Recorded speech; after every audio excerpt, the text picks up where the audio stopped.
comment recevoir les grâces pour sortir des problèmes et dominer. La Bible nous dit que c'est Dieu qui nous élève de l'abaissement pour nous amener au sommet par grâce. Tout est grâce. Même l'intelligence d'être fécond, l'idée, c'est Dieu qui te fait la grâce d'avoir ça.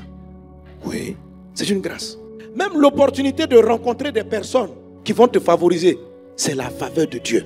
C'est une grâce. Même le fait que tu te sois levé, que tu aies une idée, l'intelligence même là, tu ne l'as pas acheté au marché.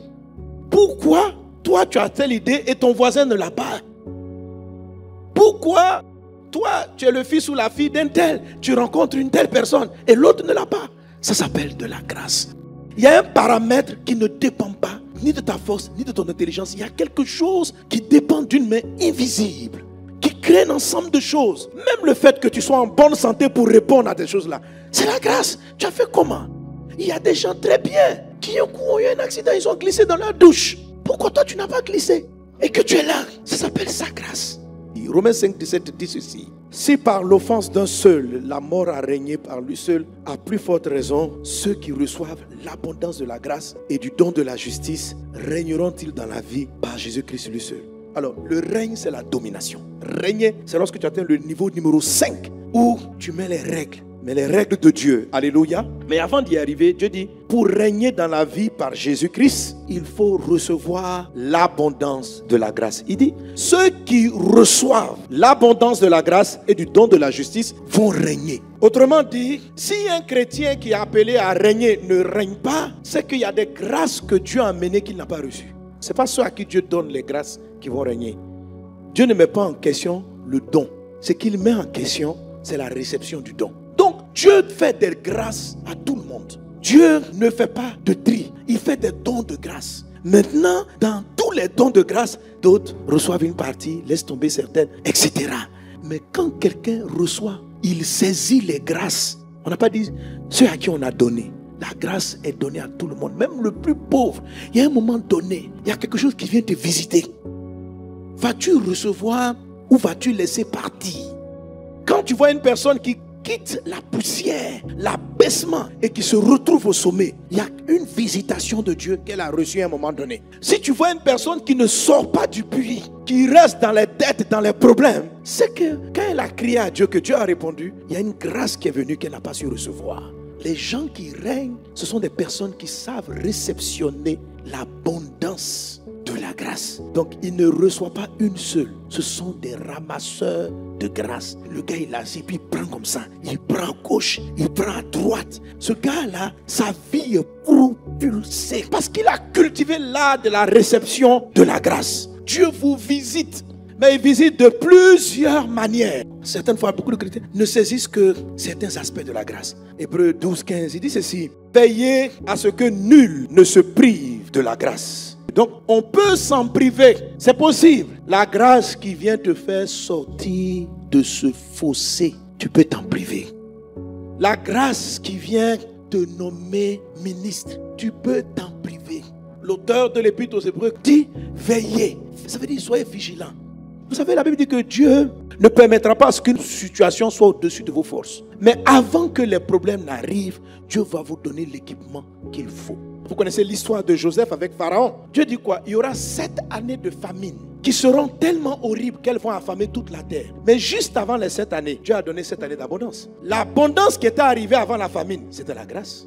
Ça veut dire quoi? Pendant 7 ans, ils moissonnaient plus que ce qu'ils avaient semé. Tous les pays autour avaient la même grâce, mais les autres pays n'ont pas saisi. Mais à cause d'une vision et de l'interprétation de la vision, Joseph a fait en sorte que pendant les 7 années de vache grâce, l'Égypte sache recevoir. Quand la galère a commencé à frapper, bien au contraire, ça les a enrichis. Comment les grâces font la différence lorsqu'on sait les recevoir et quelles formes elles peuvent prendre en fait? Pourquoi elles ont des formes qui nous échappent? Chacun d'entre vous a une parole de réussite.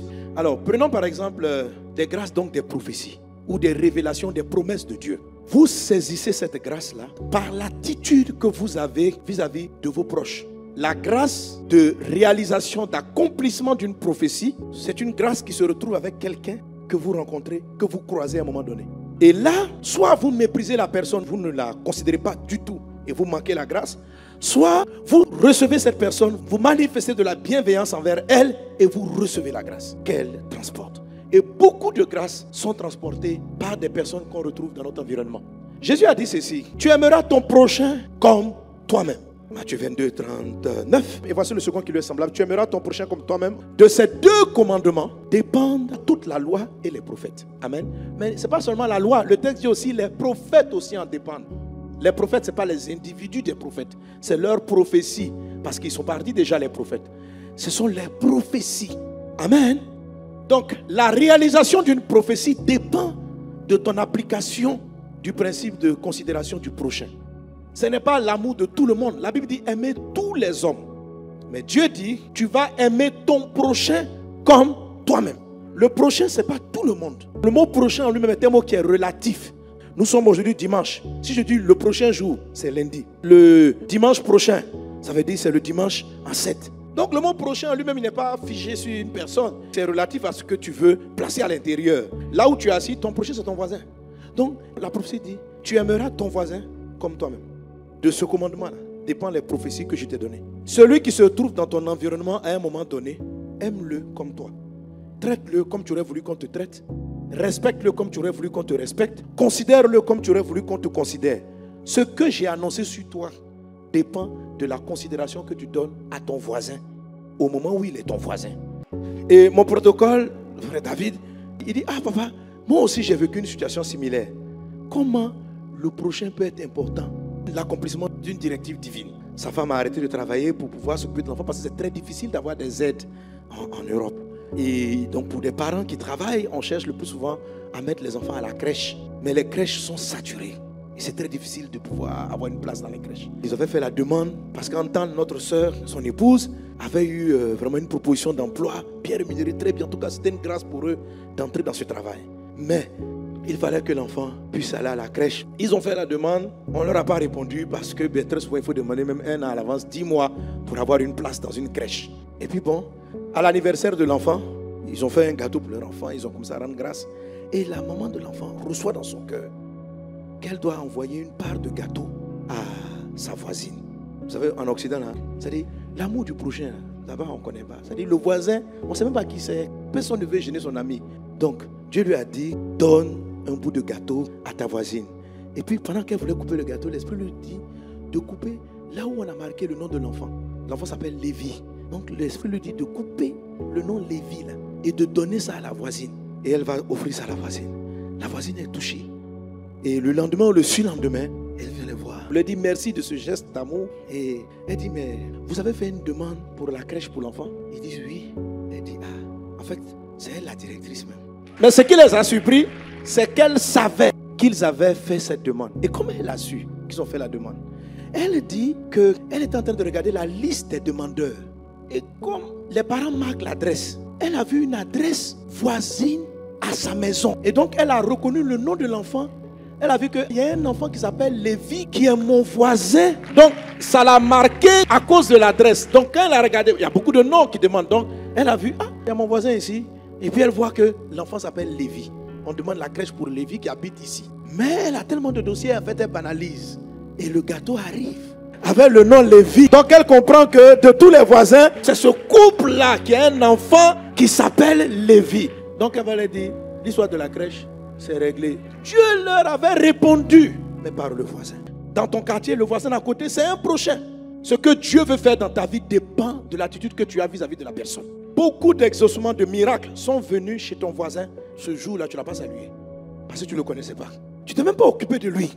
Oh, il détenait ton miracle. La grâce, votre promotion, des financements. Les gens qui sont autour de vous ne ressemblent pas forcément à ce que vous voulez voir. Mais tu ne sais pas qui ils sont et la grâce qu'ils transportent. Quand on dit ceux qui reçoivent l'abondance de la grâce, c'est des gens qui sont courtois envers tout le monde. Juste ça. Qui sont bienveillants. C'est-à-dire, bonjour mon frère, bonjour ma soeur, comment ça va? Juste bonjour. Ils montent dans le taxi. S'il y a des passagers, ils les saluent. Toi, tu ne veux pas ça? Tu rentres. Chauffeur, tu prends le baka, tu ne salues pas quelqu'un. Pourquoi? On n'a pas dit d'en faire des amis. On dit juste de respecter l'homme. D'avoir de la considération, de savoir qu'il y a des gens qui existent, qui sont assis à côté de toi, qui sont des prochains, juste courtois, juste un petit mot gentil, juste une attention. Parce que quand Dieu te répond, l'exaucement là atterrit sur quelqu'un. Et Dieu va faire en sorte que vous vous croisiez. Mais si tu as l'art d'ignorer et de ne pas saluer ceux que tu ne connais pas, on n'a pas dit tu aimeras ceux que tu connais comme toi-même. On dit tu aimeras ton prochain comme toi-même. Toi tu dis non, moi si je ne te connais pas, je ne t'aime pas. Si je te connais, d'où tu as trouvé ce verset? C'est comme ça, vous vous prouvez des grâces. Toi tu penses que ton prochain c'est seulement celui que tu connais. Jésus il aurait dit tu aimeras tes connaissances comme toi-même. Il n'a pas dit connaissance. Il dit tu aimeras ton prochain. Et ça veut dire ton prochain. Ça ne veut pas dire autre chose. Ça veut dire les gens qui sont à proximité de toi à un moment donné sont importants. Ce n'est pas par accident que vous êtes devenus voisins. Ce n'est pas par hasard que vous avez voyagé ensemble. Ce n'est pas par accident que vous vous êtes assis ensemble dans l'avion. Salue-le. Dis-lui un gentil mot. Puis après, continue ton chemin. Faire une enquête sur ton voisin pour savoir quelle chose il peut t'apporter. On n'a pas dit ça. Si quelqu'un vient t'embêter comme ça pour savoir qui tu es, où tu vas, non.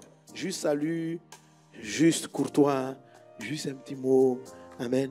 Si quelqu'un vient te saluer, il ne faut pas le regarder étrangement d'où tu sors. Est-ce que tu me connais? Pourquoi tu me salues? Non. Bonjour. Ça va? Oui, bonjour. Merci. C'est juste ça. On n'a pas dit d'être amis. On dit d'être bienveillant. Est-ce qu'on est ensemble? Dieu a envoyé le mari. C'était ton prochain. Sinon, Dieu t'a exaucé depuis 2022. En fait, tu as regardé tous les voisins. Tu n'as jamais vu quelqu'un qui ressemble à celui auquel tu espères. Je suis d'accord avec toi. Mais en fait, ce n'était pas exactement le voisin. Tu as vu que c'était une soeur. Mais c'était le cousin de ta voisine. Ton mari, c'est le cousin de la voisine que tu as rencontré à 4 cultes, que tu n'as pas voulu saluer, parce que tu trouvais qu'elle s'était mal coiffée. Donc depuis là, tu regardes sa tête, tu dis, mais comment des soeurs peuvent mettre des trucs comme ça sur les têtes pour venir à l'église? Quelle que soit sa coiffure, c'est ton prochain. Alléluia. Sois courtois, sois bon, sois attentionné. Arrêtez de regarder des détails qui ne sont pas utiles.